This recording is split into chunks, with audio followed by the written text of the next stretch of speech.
Welcome back once again. Very delighted to be having with us Mr. Rahman, the journalist, the writer, and the political analyst, of course.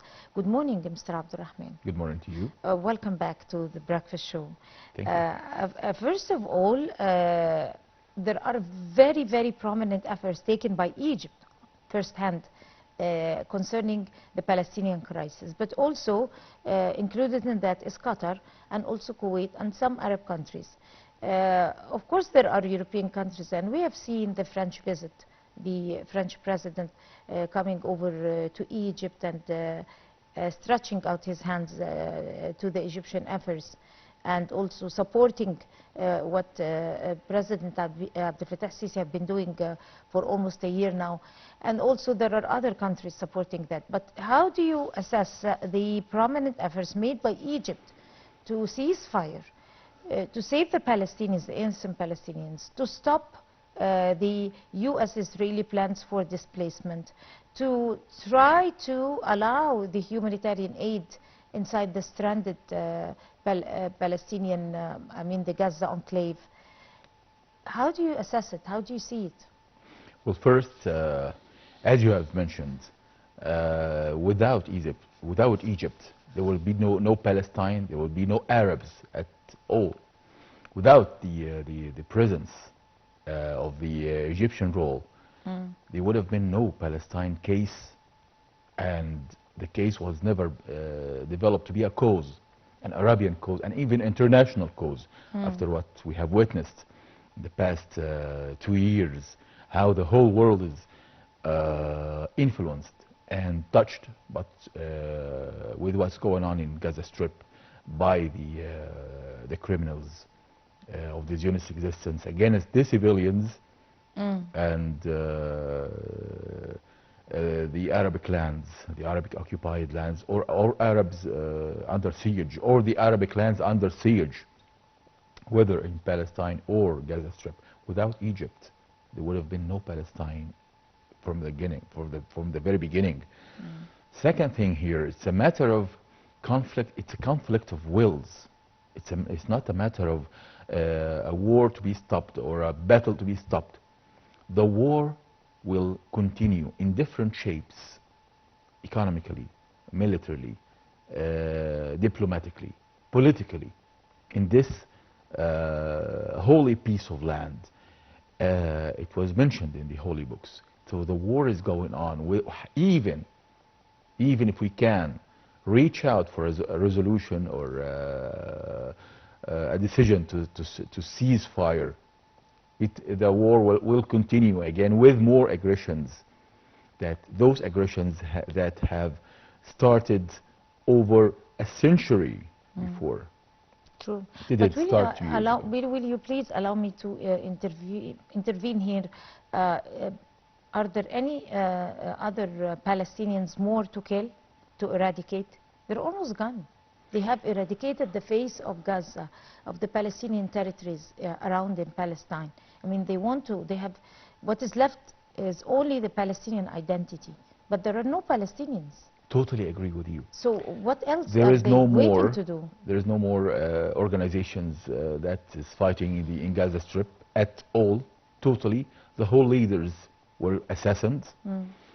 Most of the populations in Gaza Strip are even, some of them officially displaced or under siege, living under fire, and have no means of life at all.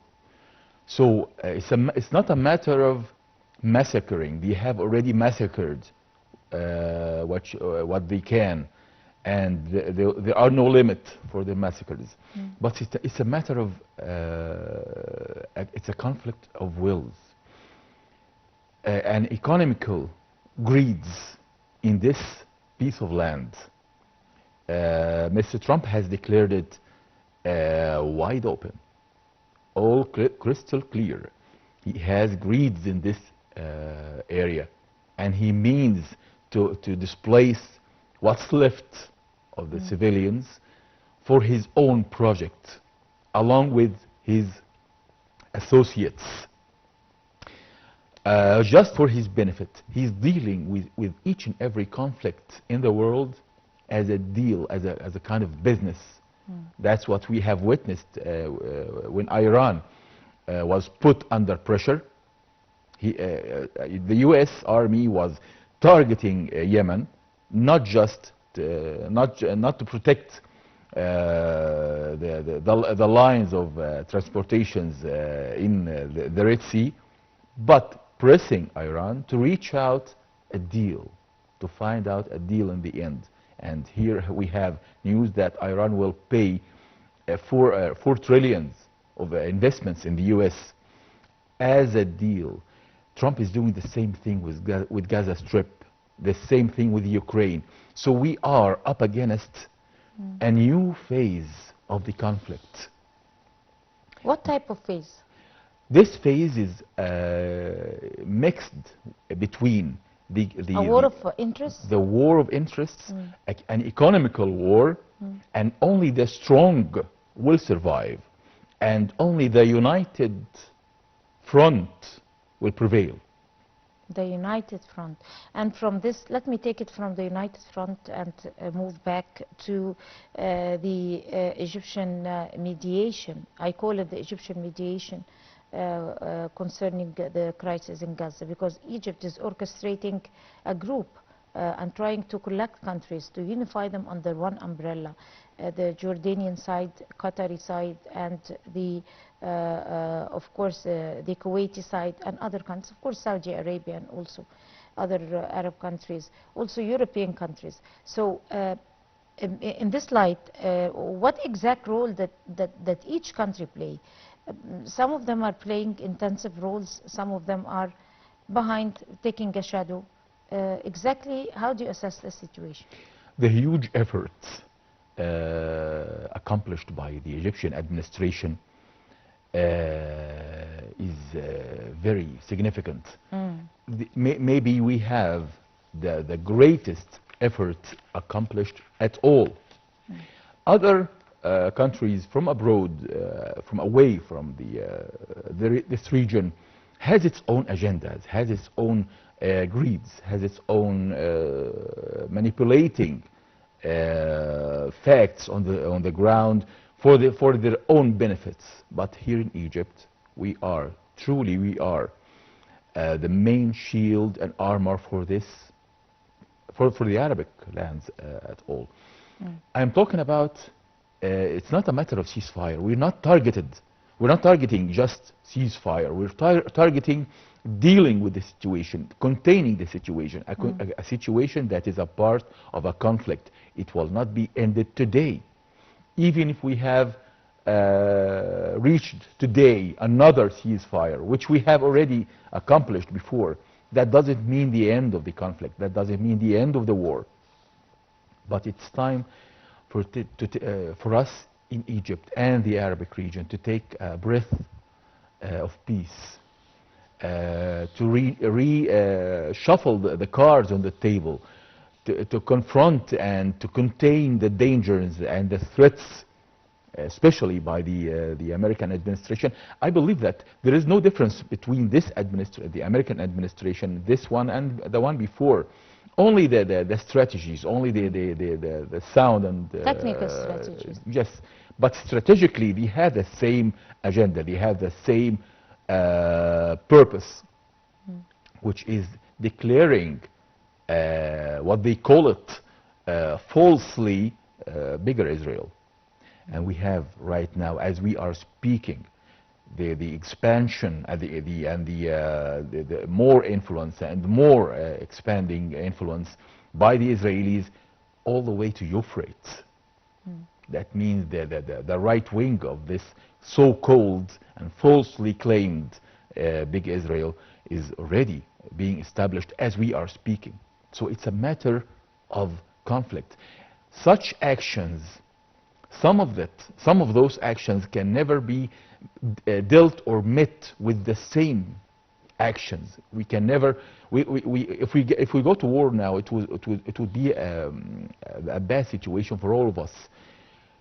It's a matter of using our own cards, our diplomatic, our economical, our ways, of our own strategies, expertise that we have gained throughout thousands of years of civilization and mentality and capability to contain such situations.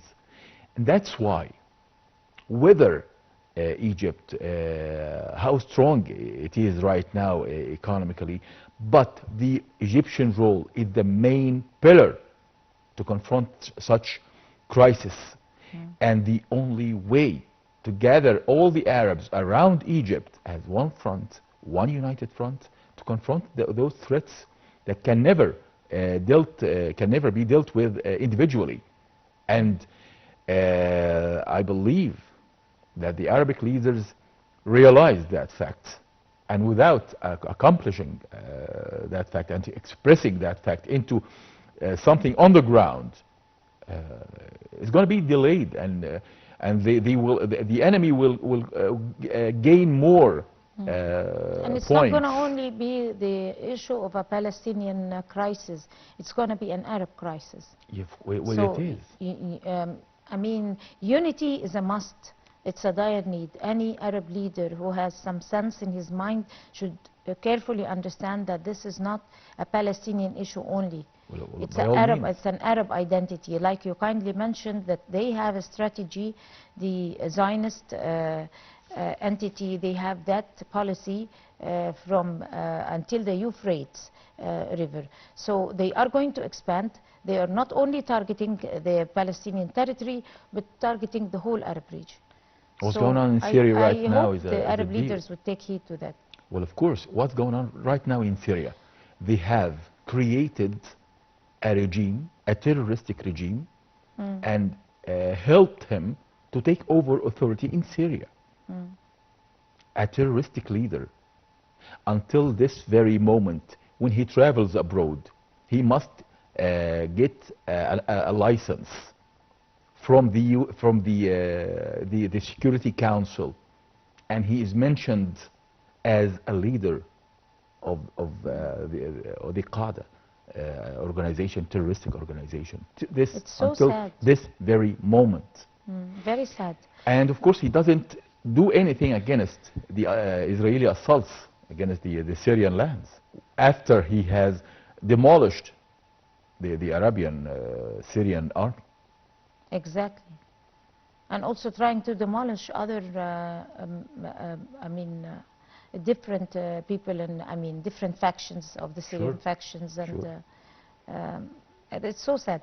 But anyhow, going back to the Egyptian side and the mediation, which is our only tools left, Egypt is trying to take it all the respect to the Egyptian leader Abdel Fattah Sisi, because he is the only courageous leader standing up alone, not backed by anybody, facing all those challenges and defiance, flagrant defiance by the American side, and also Israeli side hiding behind the American side. But at the same time, he held a very important visit to the Gulf earlier last week, visiting Qatar, holding negotiations that with the Qatari Emir, and also to Kuwait, where he was warmly and popularly received by the Kuwaiti palace and the Kuwaiti Air Force, and that's a very rightful scene there, paying tribute to the Egyptian respected president. How do you assess that visit? I believe that all of the Arab nations, the Arab countries, or maybe I call it the Arabic nation and the Arabic countries, have the same spirit and have the same mentality, only to be united and only to be expressed. And I believe that the Kuwaiti reception to Mr. President Abdel Fattah Sisi was clear, and speaking of this truth, crystal clear. I believe that all of the Arabic countries have the same goals, and they realize that because of the way of Egypt, because of the strength of Egypt, or being a strong Egypt, this is the only way to preserve their own existence. Not just today, not just this century, not just this 100 years ago, but for thousands of years ago. Without the Egyptian army, without the Egyptian presence, there would have been no Arabs at all. Look at the significant points and stations in history. We have conquered all, and we can do it. Right now, the mediation is just a tactical part of our own strategy of containing the situation. Absorbing that strong wave of the Israeli terrorism against the Arabs and against the Arabic rights in the occupied lands. You can never always take actions expected by the enemy. Maybe the enemy is dragging us to his situation, to his to the way or to the place he wants us in. But we don't do what the enemy wants. We do what we want. What we desire. In the end, of course, thank you so much, Mr. Amr Rahman, the journalist and writer and also political and economic analyst. It has been a real pleasure receiving you here in the Breakfast Show. Thank you so much. And of course, we're going to go to a short break and come to continue the Breakfast Show, so stay with us.